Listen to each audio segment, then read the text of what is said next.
Suatu ketika, Nabi Musa berada dalam situasi yang sangat genting. Ia dikejar-kejar oleh orang-orang Koptik yang berniat jahat kepadanya. Dalam keadaan terjepit, ia memilih untuk meninggalkan Mesir dan memulai perjalanan tanpa tujuan yang pasti. Ia tidak membawa apa-apa, hanya dedaunan yang ditemuinya di sepanjang perjalanan yang menjadi santapannya. Namun, meski dalam keadaan sulit, ia tetap menyerahkan nasibnya kepada Allah. Setelah berdoa dengan penuh penghambaan, muncullah seorang malaikat yang memandu Nabi Musa. Mereka berjalan menuju kota Madian, sebuah perjalanan yang membutuhkan waktu 8 hari dengan berjalan kaki dari Mesir. Setibanya di kota Madian, dia merasa lelah dan memilih untuk beristirahat di bawah pohon. Saat sedang beristirahat, ia melihat kerumunan orang-orang yang sedang antri untuk mengambil air dari sumur. Jauh dari kerumunan, terlihat dua perempuan yang sedang menjaga domba-domba mereka. Mereka menunggu hingga antrian selesai agar hewan-hewan mereka bisa minum. Melihat hal itu, Nabi Musa segera mendekati mereka dan bertanya apa yang mereka tunggu. Mereka menjelaskan bahwa mereka tidak mampu berdesak-desakan dengan orang-orang lain dan ayah mereka sudah tua sehingga tidak mampu bekerja. Akhirnya, Nabi Musa membantu memberikan minum kepada ternak kedua wanita itu. Setelah itu, Nabi Musa kembali berteduh di bawah pohon dan berdoa. Tak lama kemudian, salah satu dari kedua wanita itu datang kepadanya. Dia berjalan dengan malu-malu dan mengatakan bahwa ayahnya ingin membalas budi baik Nabi Musa dengan mengundangnya ke rumah mereka. Akhirnya, Nabi Musa menetap dan menikah dengan salah satu perempuan tersebut di Madian.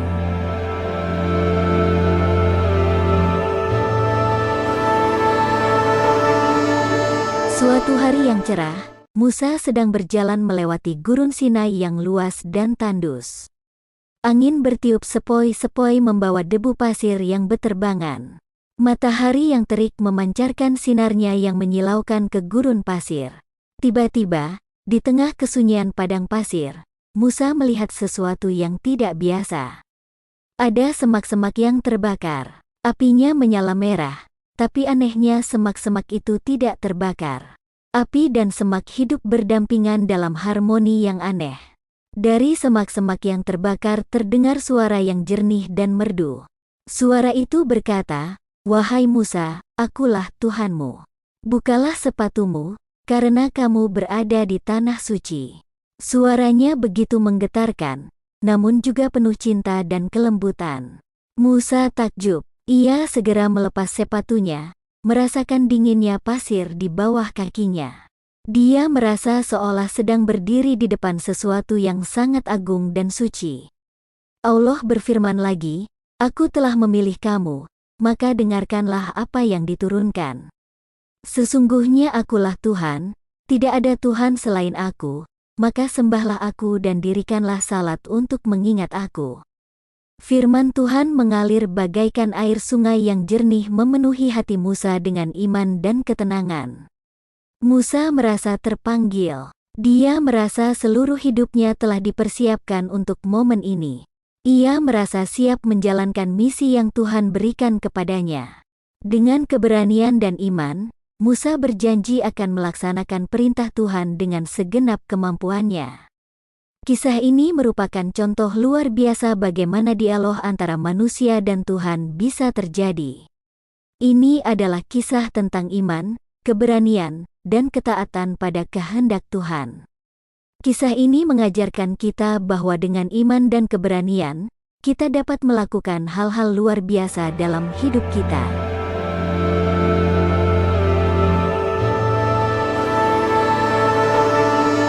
Pasca kejadian di Gunung Sinai, Allah memberikan misi besar kepada Nabi Musa. Misinya adalah untuk membebaskan Bani Israel yang hidup di bawah penindasan Fir'aun di Mesir. Beratnya tugas ini membuat Musa merasa khawatir.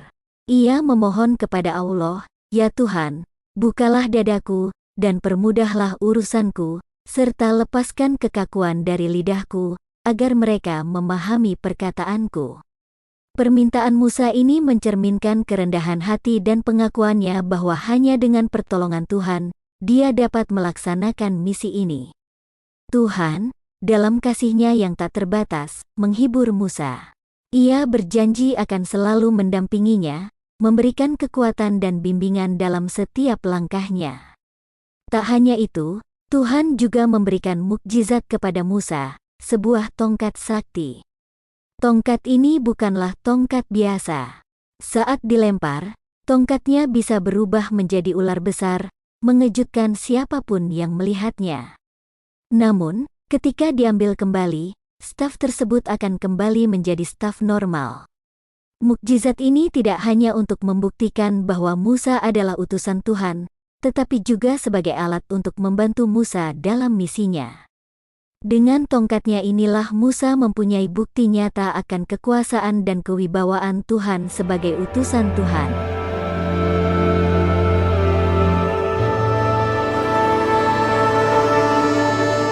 Setelah menerima wahyu dan petunjuk dari Allah, Nabi Musa memulai perjalanan panjangnya ke Mesir.